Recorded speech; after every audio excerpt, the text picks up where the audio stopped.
of Tomorrow Youth Center. It is Teacher Tip Tuesday with your educational associate, Saz Ross. Now, today's theme is going to be all about transitioning from the classroom to the virtual learning space. And I'm going to be showing you all the tricks and tips and techniques for creating a successful virtual learning experience. With the first thing being the lighting. As you can see, you are able to see me very clearly. I am by a light source. There is no way anyone's going to be able to focus on you or anything you're teaching if it looks like you're in a dungeon. So the first thing that you want to address is your lighting acceptable enough for teaching? And how do you know that? Well, you can see everything behind me. You can even read the visual behind me. And this is something else I want you to think about. What is behind you? Are you in a space where they have no choice but to look at the floor of your room? If so, should it be a messy floor? You need to make sure that everything in your background is not going to distract them from the learning experience and the content that you're teaching them. All right? If there's an enormous DaBaby poster with 5 years of cereal left behind you and laundry all over your floor, do you really think they're going to want to listen to what you have to say?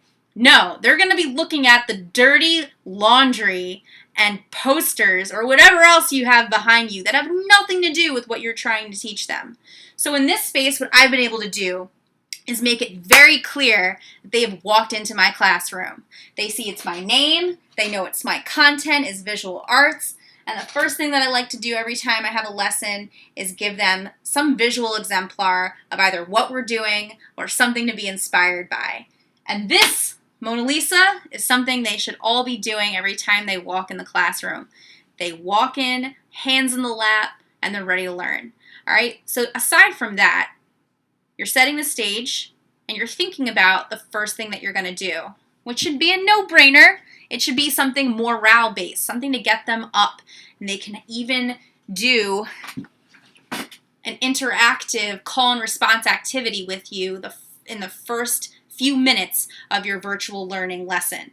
So in this case, since we are leaders of tomorrow, we do a STAR pledge. All right. So for STAR pledge, I like to do repeat after me. If I say it, you say it. All right. We will be. There you go.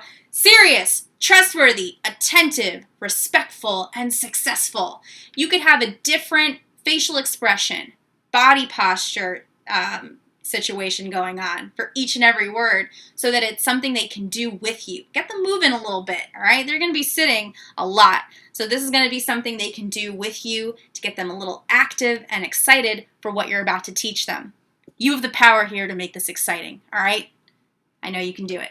So the first thing you're going to think about after you do the pledge or whatever to get them excited for your class is the objective with the date, with what you're doing for the day. I did a whole video in my channel on how to do a proper objective. You should be sneaking in some art content vocabulary. You should also be doing something action-based. Today we will use our knowledge of shape, line, space, color in order to what they're doing. And the first thing that they should be thinking about in the transitional period of the learning experience is maybe something that's going to get them to a place where they're ready to learn. What do I mean by that? A lesson like a vision board. You've probably already done this in your room, but we should not be ignoring the elephant in the room. That is the fact we are here because of this virus. How is that making them feel? In this moment in time, art is the source of healing. We should be addressing how they're feeling and what impact it's had on their life so far. And the way that they can do that in a very expressive and artistic way is through the art of collage. Now, the collage that I did is in a sketchbook. This could be a physical or virtual digital type of lesson that you can do for the first lesson that you do online. In this case, I cut out words and pictures that are connected to what I see as myself. In this situation, I'm trying to be brave and I'm trying to feel still freeing or free in the process of teaching virtually.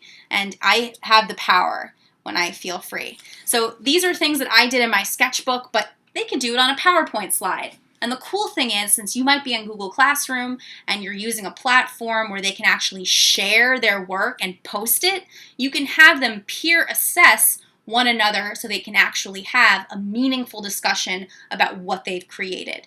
So in that case, you have something that they've done, it connects to their identity and their interests, and it's going to be a good little way to get them started and eager to learn more in your class. Okay? Now, another thing, being prepared. You don't want to spend most of the time in your lesson searching for things in your room that you should be ready to teach with to begin with. So, everything should be on hand. Books that you're going to share. I have a whole portfolio of visuals behind me, okay? These are things that you set up before you hit record or play. This should be something that is easily accessible so that you are not wasting time, okay? So aside from all of this, the last thing that I'm going to tell you is record. Every single lesson that goes live, that you're in front of a screen for, you are recording that lesson. Why? Because you will be creating a virtual portfolio. There are so many amazing benefits to having a virtual portfolio, and it's going to be an incredible source of reflection for your teaching. For the first time, possibly, for those of you who have never done this, you will be able to see how you teach. You will be able to look back at your videos, maybe cringe a little, but still learn from what you do as a teacher.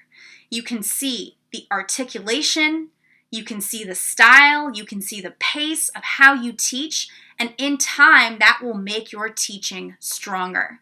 Not to mention, you will have an online portfolio that you can use for your advantage on an educational channel that you create online, or for whatever needs that you think your community might actually want, or think that maybe they'll even need to create their own sense of healing for the future. Okay? So, last point, record. Make sure you have your resources. That background looks stellar and ready for education and learning. And you are excited with a smile on your face, greeting them with activities that are engaging and mindful and meaningful. I hope that's been helpful for today, and I hope you've enjoyed the virtual learning experience. This is your Educational Associate, Saz Ross, and I hope you have an amazing, wonderful, fantastic, beautiful day. Have a good one.